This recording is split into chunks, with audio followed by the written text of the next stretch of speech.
Lanjut, halo semua, kita lanjut membaca chapter 4. Kenapa fokusnya begini ya? Harry Potter dan Batu Bertuah, chapter 4. Si pemegang kunci. Boom! Mereka menggedor lagi. Dudley terbangun dengan kaget. Di mana meriamnya? Tanyanya bego. Terdengar gubrakan di belakang mereka dan Paman Vernon muncul tergopoh-gopoh ke dalam ruangan. Tangannya memegang senapan. Sekarang mereka tahu apa yang ada dalam bungkusan kurus panjang yang tadi dibawanya. Siapa itu? Teriaknya. Aku peringatkan kau. Aku bersenjata. Sunyi sesaat. Kemudian gubrak! Pintu dihantam begitu keras sampai terlepas dari engselnya. Dan dengan bunyi memekakan telinga, pintu itu terhempas ke lantai. Sesosok raksasa berdiri di depan pintu. Wajahnya nyaris tersembunyi di balik rambut panjangnya yang aut-autan dan brewok liar yang berantakan. Tetapi kau bisa melihat matanya berkilauan bagaikan dua kumbang hitam di balik rambut aut-autan itu. Si raksasa memaksakan diri masuk, menunduk, sehingga kepalanya cuma menyentuh langit-langit. Dia membungkuk, memungut pintu dan dengan mudah memasangnya kembali di engselnya. Deru badai di luar teredam sedikit. Dia mau menoleh memandang mereka semua. Bisa bikinkan teh kan? Tidak gampang datang ke sini. Dia melangkah ke sofa. Dudley duduk membeku ketakutan. Minggir karung besar, kata orang asing itu. Dudley mencicit dan bersembunyi di belakang punggung ibunya. Bibi Petunia sendiri berjongkok ketakutan di belakang Paman Vernon. Nah, ini dia Harry, kata si raksasa. Harry mendongak wajah memandang wajah liar dan galak itu dan melihat sudut mata kumbangnya berkerut penuh senyum. Terakhir kali aku melihatmu kau masih bayi, kata si raksasa. Kau mirip sekali ayahmu, tapi matamu mata ibumu. Paman Vernon mengeluarkan suara serak yang aneh. Saya minta Anda segera pergi, Sir, katanya. Anda menjebol pintu tanpa izin dan masuk tanpa izin. Ah, tutup mulutmu, Dudley. Jangan sok, kata si raksasa. Tangannya menjangkau ke belakang sofa, menjamret senapan dari tangan Paman Vernon, membekokkannya seakan senapan itu terbuat dari karet saja, lalu melemparnya ke sudut ruangan. Paman Vernon mengeluarkan suara aneh lagi, seperti cicit tikus yang terinjak. Yang jelas Harry, kata si raksasa itu berbalik membelakangi keluarga Dudley. Selamat ulang tahun untukmu, selamat panjang umur. bawa sesuatu buatmu. Mungkin tadi gue duduki, tapi rasanya pasti masih enak. Dari saku dalam mantel hitamnya dia mengeluarkan kotak yang agak penyok. Harry membukanya dengan tangan gemetar. Di dalam kotak itu ada kue coklat yang besar bertuliskan Selamat ulang tahun Harry dari gula hijau.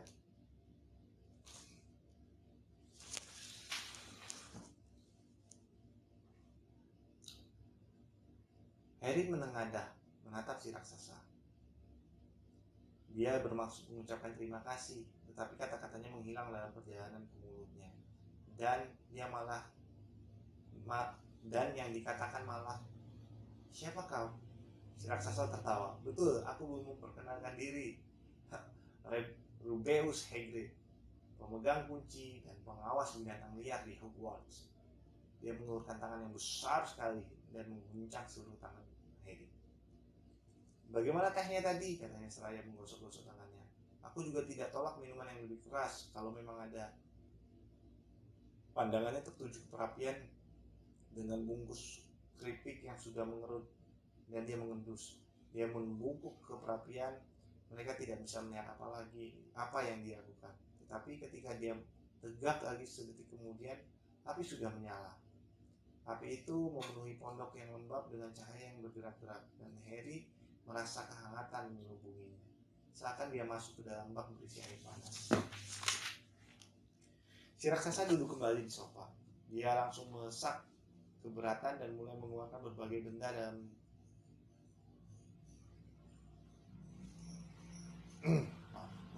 Si raksasa kembali di sofa dan langsung mengesak keberatan dan mulai mengeluarkan berbagai benda dari dalam sakunya.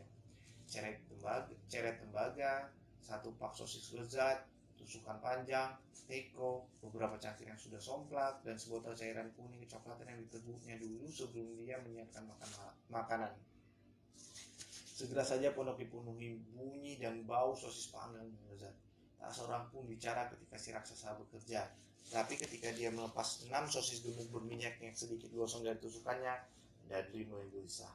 Paman Vernon berkata tajam, "Jangan sentuh apapun yang diberikannya kepadamu, Dudley." Si raksasa tertawa seram. "Anakmu yang sudah sebulat bola tidak perlu digemukkan lagi, Dudley. Jangan khawatir."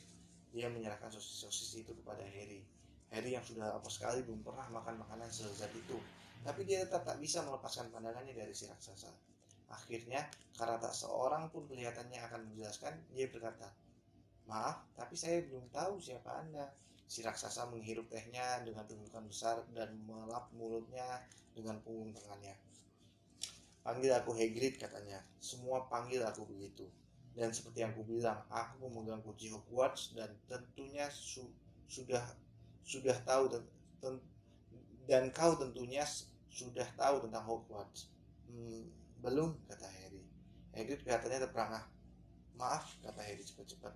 "Maaf," balas Hagrid. Dia menoleh menatap keluarga Dursley yang mengkerut dalam bayangan kegelapan. "Mereka yang harus minta maaf.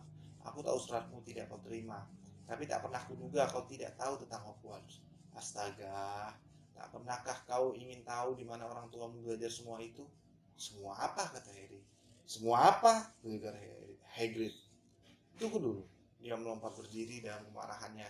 Dia seolah memenuhi seluruh pondok. Keluarga Dursley merapat ketakutan di tembok. Apa ini berarti? Dia menggeram kepada keluarga Dursley bahwa anak ini tidak tahu apa-apa. Harry merasa ini sudah kelewatan. Dia kan sekolah dan angka-angkanya juga tidak buruk. "Aku tahu beberapa hal," katanya. "Aku bisa matematika dan pelajaran-pelajaran lain." Tapi Hagrid hanya bisa mengimbaskan tangannya dan berkata, "Tentang dunia kita maksudku, duniamu, duniaku, dunia orang tuamu." Ada lelucon sedikit lagi. Tidak tahu apa-apa, dipikirnya Harry marah karena dipikirnya dia dibilang bodoh. "Dunia apa?" Hagrid kelihatannya sudah siap meledak. "Dursley!" teriakannya mengguntur. Paman Vernon yang sudah pucat pasi menggumam sesuatu yang kedengarannya seperti nembel. Hagrid menatap liar Harry. "Tapi kau sudah tahu tentang ayah dan ibumu," katanya. "Maksudku mereka terkenal. Kau terkenal." "Apa? Jadi dan ayah ibuku terkenal?" Aku tak tahu." Hagrid menyisir rambut dengan jari-jarinya memandang Harry keheranan. "Kau tak tahu kau ini apa?" katanya akhirnya. Paman Vernon mendadak menemukan suaranya. "Stop!" perintahnya. "Stop di sini, Sir. Saya larang Anda memberitahu anak ini apapun." Orang yang lebih berani dari Paman Vernon Dursley pastilah sudah gemetar menerima pandangan marah Hagrid. Ketika Hagrid bicara, setiap suku katanya gemetar saking marahnya dia. "Kau tak pernah bilang padanya, tak pernah memberitahu dia apa yang ada dalam surat yang ditinggalkan Dumbledore untuknya." "Aku ada di sana. Aku lihat sendiri Dumbledore tinggalkan surat itu, Dursley.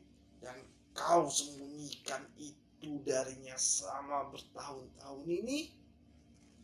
"Menyembunyikan apa dariku?" katanya Harry tak sabar. "Stop! Larang kau!" teriak Paman Vernon panik. Bibi Petunia tersedak kaget. Peduli amat kalian berdua," kata Hagrid. "Harry, kau penyihir." Sunyi senyap dalam pondok itu hanya debur ombak dan deru angin yang terdengar. "Apa? Aku apa?" tanya Harry kaget. "Penyihir, tentu saja," kata Hagrid kembali duduk di sofa sehingga sofanya berdenyit dan melesak lebih dalam lagi. Dan penyihir yang hebat. Kalau dilatih sedikit dengan ayah dan ibu yang sehebat itu, mana bisa lain lagi. Maksudnya gimana ya? Dan penyihir yang hebat kalau dilatih sedikit dengan ayah dan ibu sehebat itu, mana bisa lain lagi selain penyihir hebat. Dan kurasa sudah waktunya kau baca suratmu. Harry mengulurkan tangan akhirnya untuk mengambil amplop kekuningan dengan alamat ditulis dengan tinta hijau ditujukan kepada Mr. H. Potter, lantai pondok di atas sekarang. laut. Harry menarik keluar suratnya dan membacanya. Sekolah Sihir Hogwarts. Kepala Sekolah Albus Dumbledore. Order of Merlin. Kelas pertama. Penyihir hebat. Kepala penyihir Konfederasi Sihir Internasional. Mr. Potter yang baik. Dengan gembira kami mengabarkan bahwa kami menyediakan tempat untuk Anda di Sekolah Sihir Hogwarts. Terlampir daftar semua buku dan peralatan yang dibutuhkan. Tahun ajaran baru mulai 1 September. Kami menunggu burung hantu Anda paling lambat 31 Juli. Hormat saya, Minerva McGonagall, Wakil Kepala Sekolah. Berbagai pertanyaan meledak-ledak dalam kepala Harry seperti kembang api, dan dia tidak dapat memutuskan mana yang ditanya lebih dahulu. Sudah lewat beberapa menit, dia bertanya tergagap. Apa maksudnya mereka menunggu burung hantuku? Gorgon blow on. Aku jadi ingat, kata Harry sembari menepak tangannya ke dahinya. Dengan kekuatan yang cukup untuk membalikkan kereta kuda. Dan dari dalam saku lain di balik mantelnya dia menarik keluar burung hantu. Betul-betul burung hantu hidup yang bulunya agak berantakan. Pena bulu panjangnya dan gulungan kertas. Dengan menggigit lidah dia menulis pesan yang dibaca Harry dengan terbalik. Mr. Dumbledore yang terhormat, surat Harry sudah kusampaikan akan bawa dia beli perlengkapan besok. Cuaca buruk sekali, mudah-mudahan Anda baik, Hagrid. Nah, ini surat Dumbledore. Surat Mrs. McGonagall.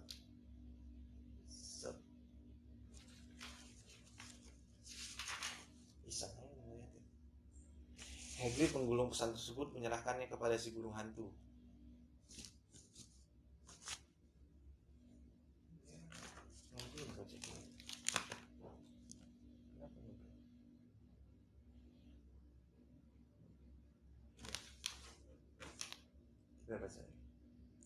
Hagrid menggulung pesannya, menyerahkannya kepada si burung hantu yang menggigitnya di paruhnya, lalu melangkah ke pintu dan melontarkan si burung hantu ke dalam badai. Kemudian dia kembali dan duduk lagi seakan tindakannya tadi sewajar orang yang bicara di telepon. Harry sadar mulutnya ternganga. Cepat-cepat dikatupnya kembali. Sampai mana aku tadi, kata Hagrid. Tapi saat itu Paman Vernon dengan wajah yang masih pucat pasi, tapi tampaknya sangat marah, maju ke depan perapian. Dia tidak boleh pergi, katanya. Hagrid menggerutu. Aku mau lihat Muggle hebat seperti menghalangi kepergiannya, katanya. Apa? Harry tertarik. Muggle, kata Hagrid. Itu sebutan kami untuk manusia-manusia yang bukan penyihir. Dan sungguh buruk nasibmu dibesarkan dalam keluarga Muggle paling sok yang pernah kulihat. Waktu mengambilnya kami sudah bersumpah. Kami akan menghentikan semua omong kosong ini, kata Paman Vernon. Bersumpah untuk membelanya. Penyihir? Mana ada? Paman dan Bibi tahu, tanya Harry. Paman dan Bibi tahu aku penyihir. Tahu, Bibi Petunia tiba-tiba. Tahu, tentu saja kami tahu. Bagaimana tidak kalau adikku yang brengsek juga begitu. Oh, dia juga menerima surat seperti itu dan menghilang ke sekolah itu dan pulang setiap liburan dengan kantong penuh telur katak dan mengubah cangkir menjadi tikus. Aku satu-satunya yang tahu dia seperti apa. Dia aneh. Tetapi ibu dan ayahku, apa Lily begini, Lily begitu. Mereka bangga punya anak penyihir. Dia berhenti untuk menarik napas dalam-dalam, kemudian merepet lagi. Kelihatannya sudah bertahun-tahun dia ingin mengeluarkan semua itu. Kemudian dia bertemu si Potter. Itu di sekolah. Lalu mereka menikah dan punya anak. Kau, dan tentu saja aku tahu kau pasti sama anehnya, sama abnormalnya. Dan kemudian si Lily itu kena ledakan dan terpaksa kami kebebanan kau. Harry sudah menjadi pucat. Segera setelah dapat berbicara dia berkata, ledakan? Kalian udah bilang mereka meninggal dalam kecelakaan mobil. Kecelakaan mobil, raung Hagrid. Melompat bangun dengan amat marah sehingga Mr. dan Mrs. Dursley cepat-cepat kembali ke sudut mereka. Bagaimana mungkin kecelakaan mobil bisa membunuh Lily dan James Potter? Sungguh penghinaan besar, skandal. Harry Potter tidak tahu kisah hidupnya sendiri, sementara semua anak di dunia kami tahu namanya. Tapi kenapa? Apa yang terjadi di Harry? Kemarahan memudar di wajah Hagrid. Tiba-tiba dia kelihatan khawatir. Tak kusangka akan begini, katanya cemas dengan suara rendah. Waktu Dumbledore bilang mungkin akan ada kesulitan ambil kau, tak kukira kau serba tidak tahu begini. Ah, Harry, aku tak tahu apa. Aku orang yang tepat untuk memberitahu kau. Tapi harus ada yang kasih tahu. Tak mungkin kau berangkat ke Hogwarts tanpa tahu ini. Hagrid memandang sebal pada keluarga Dursley. Ya, ada baiknya kau tahu sejauh yang bisa aku ceritakan kepadamu. Aku tak bisa menceritakan semuanya. Soalnya sebagian diantaranya misteri besar. Dia duduk memandang api selama beberapa detik, kemudian berkata, semua ini menurutku dimulai oleh orang yang bernama, kelewatan sekali kau tidak tahu namanya. Semua orang di dunia kita tahu. Siapa? Ya, aku tak mau menyebut namanya kalau bisa. Tak seorang pun berani menyebut namanya. Kenapa tidak? Astaga naga, Harry, orang kan masih takut. Wah, susah jadinya. Begini, ada penyihir yang jadi jahat sekali, bahkan lebih jahat, jauh lebih jahat dari sekedar lebih jahat. Namanya Hagrid meludah, tapi tak ada suara yang keluar. Bagaimana kau tulis saja? Kata Harry mengusulkan. Tidak, aku tidak bisa eja. Baiklah, Voldemort. Hagrid bergidik dan jangan suruh aku sebut sekali lagi. Pendeknya, penyihir ini kira-kira 20 tahun lalu mulai cari pengikut dan dapat lagi sebagian karena takut, sebagian karena ingin cipratan kekuasaannya. Karena dia memang punya kekuasaan. Sungguh hari-hari yang suram, Harry.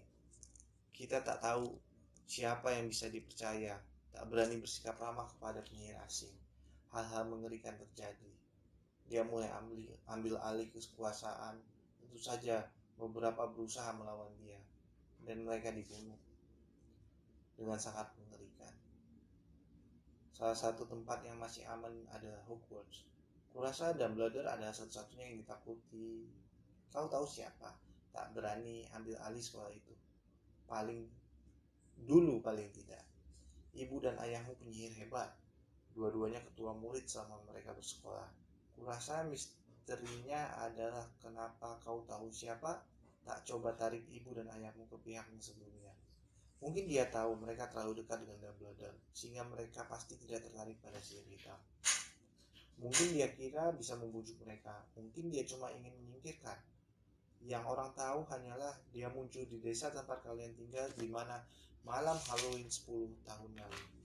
Kau baru berumur 1 tahun. Dia datang ke rumahmu dan Hagrid tiba-tiba menarik keluar sapu tangan yang sangat kotor, membuang ingus dengan bunyi trompet. Maaf, katanya, tapi aku sedih sekali. Aku kenal ibu dan ayahmu. Tak ada orang lain sebaik mereka. Pendeknya, kau tahu siapa? Bunuh mereka. Dan ini misteri yang sesungguhnya. Dia mencoba bunuh kau juga. Mau habis kalian sampai tuntas. Kurasa, atau mungkin dia memang senang membunuh. Tetapi dia tak bisa membunuhmu. Pernahkah kau bertanya-tanya bagaimana kau dapat bekas luka di dahimu? Itu bukan luka biasa. Itu kau dapat dari kekuatan sihir jahat sentuh kau. Berhasil tewaskan ibu dan ayahmu. Bahkan hancurkan rumahmu. Tapi tak mempan untukmu. Itulah sebabnya kau terkenal, Harry. Tak seorang pun bisa hidup setelah dia putuskan untuk membunuhnya. Tak seorang pun kecuali kau. Dan dia telah berhasil membunuh penyihir-penyihir terbaik pada zaman ini. Keluarga McKinnon, keluarga Bonnet, keluarga Privet. Padahal kau masih bayi dan kau hidup. Sesuatu yang menyakitkan berpusat dalam benak Harry. Ketika cerita Hagrid hampir tamat, dia melihat kembali cahaya hijau menyilaukan. Lebih jelas daripada yang selama ini diingatnya. Dan dia juga ingat sesuatu yang lain untuk pertama kali dalam hidupnya. Tawa nyaring, dingin, dan bengis. Hagrid menatapnya dengan sedih. Aku sendiri yang ambil kau dari rumahmu yang hancur atas perintah Dumbledore. Bawa kau ke keluarga ini. Omong kosong besar, kata Paman Veron. Harry melompat, dia nyaris lupa keluarga Dursley ada di dekat situ. Paman Veron kelihatannya sudah mendapatkan kembali keberaniannya. Dia mendelik pada Hagrid dan tangannya terkepal. Dengarkan aku, Harry, geramnya. Kuakui kau memang agak aneh, tapi mungkin bisa dibereskan dengan dihajar. Sedangkan tentang orang tuamu, mereka memang aneh, tak bisa dibantah. Dan menurutku dunia ini lebih baik tanpa mereka. Yang terjadi itu salah mereka sendiri, bergaul dengan tukang-tukang sihir. Mau apa lagi, mereka sudah kuduga mereka akan berakhir seperti itu. Tetapi saat itu Hagrid melompat bangun dari sofa dan menarik payung butut merah jambu dari dalam sakunya. Sambil mengacungkan payung itu ke arah Paman Veron, seperti pedang. Dia berkata, "Kuperingatkan kau, Dursley. Kuperingatkan kau. Satu kata lagi saja." Dia menghadapi bahaya ditombak dengan ujung payung. Keberanian Paman Veron melempem lagi. Dia merapatkan diri ke dinding dan diam. Itu lebih baik, kata Hagrid. Bernapas berat dan duduk lagi di sofa, yang kali ini mengesak sampai ke lantai. Kenapa makin turun sofanya? Harry, sementara itu masih penasaran. Dia masih ingin mengajukan ratusan pertanyaan. Tetapi apa yang terjadi pada maaf, maksudku kau tahu siapa? Pertanyaan bagus, Harry. Hilang, lenyap. Malam yang sama dia coba membunuh kau, membuat kau bertambah terkenal. Itulah misteri yang paling besar. Soalnya belakangan makin lama dia makin kuat. Jadi kenapa dia harus pergi? Ada yang bilang dia mati. Ngomong kosong menurutku. Tak tahu apakah masih ada cukup manusia di tubuhnya untuk bisa mati. Yang lain lagi bilang dia masih sembunyi, tunggu waktu yang tepat. Tapi aku tidak percaya. Orang-orang yang tadinya jadi pengikutnya telah kembali ke kami. Beberapa di antara mereka seperti kerasukan. Mana mungkin mereka balik ke kami kalau mereka dia akan datang lagi. Kebanyakan dari kami duga dia masih ada entah di mana, tapi sudah kehilangan kekuatannya, terlalu lemah untuk terus merajalela. Karena sesuatu pada dirimu menghabisi dia, Harry. Ada yang terjadi pada malam itu yang di luar perhitungannya. Aku tak tahu apa itu. Tak ada yang tahu. Tapi sesuatu pada dirimu membuat dia takluk. Hagrid memandang Harry dengan hangat dan rasa hormat. Tapi Harry alih-alih merasa senang dan bangga, merasa yakin ada kekeliruan besar. Tapi alih-alih merasa senang dan bangga, merasa yakin ada kekeliruan besar. Penyihir? Dia? Bagaimana mungkin dia penyihir? Dia telah melewatkan hidupnya dijadikan bulan-bulanan oleh Dudley dan ditindas oleh Bibi Petunia dan Paman Veron. Kalau memang dia penyihir, kenapa mereka tidak berubah jadi kodok setiap kali mereka mencoba menguncinya di dalam lemari? Jika dia pernah mengalahkan penyihir paling hebat di dunia, bagaimana mungkin? Dudley selalu menendang-nendangnya ke sana kemari seperti bola. Hagrid, katanya cemas. Kurasa kau pasti keliru. Tidak mungkin aku ini penyihir. Betapa herannya dia. Hagrid tertawa. Tidak penyihir. Tidak. Pernahkah ada peristiwa-peristiwa aneh terjadi setiap kali kau takut atau marah? Harry memandang perapian. Kalau dipikir-pikir, semua kejadian aneh yang membuat Bibi Petunia dan paman yang marah kepadanya terjadi ketika Harry, sedang marah atau sedih. Ketika dikejar-kejar oleh geng Dudley, entah bagaimana dia selalu bisa meloloskan diri. Waktu cemas karena harus ke sekolah dengan potongan rambut yang konyol, rambutnya tiba-tiba tumbuh sendiri. Dan ketika Dudley terakhir kali memukulnya, bukankah dia berhasil membalasnya tanpa sadar? Bukankah dia yang melepaskan ular boa yang menakutkan Dudley? Harry kembali memandang Hagrid, tersenyum dan terlihatnya Hagrid nyengir, senang kepadanya. Lihat sendiri kan, kata Hagrid, Harry Potter tidak mungkin penyihir. Tunggu saja, kau akan terkenal di Hogwarts. Tapi Paman Veron tak mau menyerah tanpa perlawanan. Kan sudah aku bilang dia tidak boleh pergi, desisnya. Dia akan ke Stonewall High dan dia akan berterima kasih karenanya. Aku sudah membaca surat-surat itu dan katanya dia memerlukan segala macam sampah, buku mantra, dan tongkat, dan kalau dia mau pergi, panggil hebat seperti kau tidak akan bisa melarangnya. Enggak, Hagrid. Melarang anak Lily dan James Potter masuk Hogwarts? Kau gila. Namanya sudah terdaftar di sana sejak dia dilahirkan. Dia akan masuk ke sekolah sihir paling terkenal di dunia. 7 tahun di sana, dia akan kenal dirinya lagi. Dia akan bergaul dengan anak sejenisnya. Kali ini, dan di bawah bimbingan kepala sekolah paling hebat yang dimiliki Hogwarts, Albus Dumbledore. Aku tidak mau membayar laki-laki tua sinting untuk mengajarinya tipuan sihir, teriak Paman Vernon. Tapi dia sudah kelewatan. Hagrid menyambar payungnya dan memutar-mutarnya di atas kepala. Jangan berani-berani, gelegarnya. Hina Albus Dumbledore di depanku. Diayunkannya payungnya turun untuk menuju Dudley. Ada kilatan cahaya ungu bunyi seperti petasan. Ada kilatan cahaya ungu bunyi seperti petasan. Jeritan nyaring dan detik berikutnya, Dudley menari-nari di tempat dengan tangan memegangi pantatnya yang gemuk, menjerit-jerit kesakitan. Ketika ia berbalik membelakangi mereka, Harry melihat ekor babi melingkar nongol dari lubang celananya. Paman Vernon menggerung seraya menarik Bibi Petunia dan Dudley ke kamar satunya. Dia melempar pandangan ketakutan untuk terakhir kali kepada Hagrid, lalu membanting pintu menutup di belakang mereka. Hagrid menunduk, menatap payungnya dan membelai jenggotnya. Harusnya tak boleh marah, katanya menyesal. Tapi kan tidak berhasil. Maksudku mau ubah dia jadi babi, tapi kurasa dia sudah mirip sekali babi. Tak, dan banyak yang bisa dilakukan. Dia melirik Harry di bawah alisnya yang lebat. Aku akan berterima kasih kalau kau tidak sebut-sebut kejadian ini kepada siapapun yang kuat, katanya. Aku sebetulnya tidak boleh menyihir, hanya boleh sedikit saja untuk ikuti kau dan antar surat-surat kepadamu dan belanja. Salah satu alasan aku ingin sekali mendapatkan tugas ini. Kenapa kau tidak boleh menyihir? Katanya Harry. Oh iya, aku dulunya sekolah di Hogwarts juga, tapi aku dikeluarkan. Jujur saja, waktu kelas 3 mereka patahkan tongkatku jadi 2 dan macam-macam lagi. Tapi Dumbledore izinkan aku tinggal sebagai pengawas binatang liar. Orang hebat, Dumbledore. Kenapa kau dikeluarkan?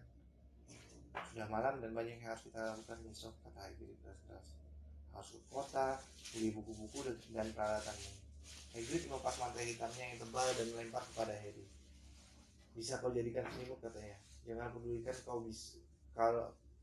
pedulikan kalau sedikit meronta-ronta. Kurasa masih ada sepasang tikus di salah satu sampingnya. Akhir dari chapter 4. Kejadian yang seru. Penjemputan Harry Potter. Terima kasih. Kita lanjut ke chapter 5 di video berikutnya.